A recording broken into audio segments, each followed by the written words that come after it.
the day after.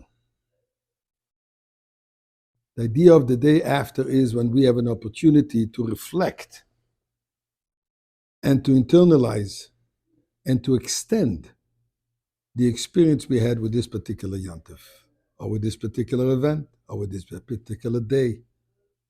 Yesterday was Gimel Tammuz, as we spoke about. Gimel Tammuz, the day where 31 years ago the Rebbe decided to conceal himself from us. Thousands, I think they said something, over 100,000 people have yesterday come to the Rebbe's oil. Last night in 770, the Rebbe's headquarters, thousands of people packed. In fact, I just come from morning services. There's still a Farbrengen going on since last night. So I want to reflect a little bit more what it means that day for us, but not as a date, but rather as a lifestyle. But before doing this, let us all say together a chapter of Tehillim, thanking the Eibishter for the miracles and asking him, do the final one. Mizmor lesoid oriel Adonai kol haaretz ivdos Adonai b'simcha bo lefanav b'non aduk Adonai Elohim hu asanu v'lo anachnu am b'tzoin baris bo yishoru b'soid achatzoros b'silo hoydo lo baruch shemo ki tov Adonai le'olam chasdo v'yad dor v'dor emun asoi. Let us give some tzedakah together with a prayer for the hostages, for the soldiers, for everyone who does not need a special prayer. So as I just said, yesterday at the oil, where the Rebbe has been hiding, I'm not sure what word to use, because there is no question about it. The Rebbe is alive. The Rebbe is present, physical, spiritually. It's beyond our comprehension. In fact, when the Torah describes about the passing of Moshe Rabbeinu, so the Chumash says, after he was supposedly buried in the mountain, and then the Torah continues, Nobody knows.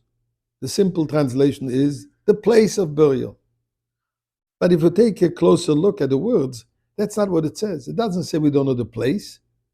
Actually, the place it says, Mul Beis Pa'or, it says which mountain, facing the Beis Pa'or, so there is a description. I don't know if Google is going to find it, but obviously will not, because the Torah says we don't know. But the Torah says more than this. Not just we don't know the place, because the Hebrew wording would then have been V'lo ish es mekoim kavurasei. Torah says we don't know his burial, meaning we do not understand, we do not comprehend, we cannot relate. And especially if we look at what the Alter Rebbe explains in Tanya, that das, knowledge, means connecting, totally internalizing this idea. We cannot connect to that concept of Moshe Rabbeinu's passing. Why? Because he was greater than life, so to say. Even while he was physically here in this world, we didn't understand how he functions. As an example, for 3 times Moshe Rabbeinu was up in heaven for 40 days. He didn't eat, he didn't drink, and it's something which is humanly impossible. So even during his lifetime, we didn't understand his living, so much less can we understand when he is supposedly passed. Just as the Gemara says, Yaakov Avinu didn't pass. And Rashi says he was actually physically alive. No question in our minds. The same applies to the Rebbe. The Rebbe is so much present, all over, not just by the Chassidim, by his followers, but just think about it.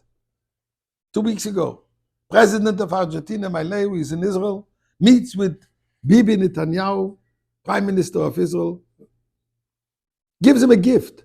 What is the gift that he hands him? A picture when Bibi was by the Rebbe. Just think about it. President of Argentina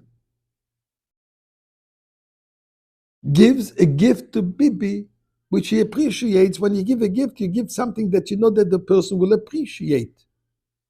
A picture of him standing and talking to the Rebbe, and then the conversation ensues between the two of them. And both of them are emphasizing how the Rebbe is a prophet. Now, interesting, Bibi had personal interactions with the Rebbe. The Rebbe told him things, and he sees how it's materializing today. Argentine president did not. And to him, the Rebbe is as present in his life. In fact, I'm told he's doing a podcast, a weekly podcast, and he's teaching on the Parsha of the week based on the Rebbe's teachings. So the Rebbe's presence is unquestionable. What we have to think, how do we perpetuate? How do we internalize? How do we live the teachings of the Rebbe? And the Rebbe said one thing, what he's expecting from us is to prepare ourselves and the whole world to welcome Mashiach, meaning starting to lead a life more meaningful, more purposeful, more godly, more Jewishly, better, good. And in Mirz Hashem, we won't see the Rebbe just on pictures, but we will have the Rebbe with us in the Beis HaMikdash.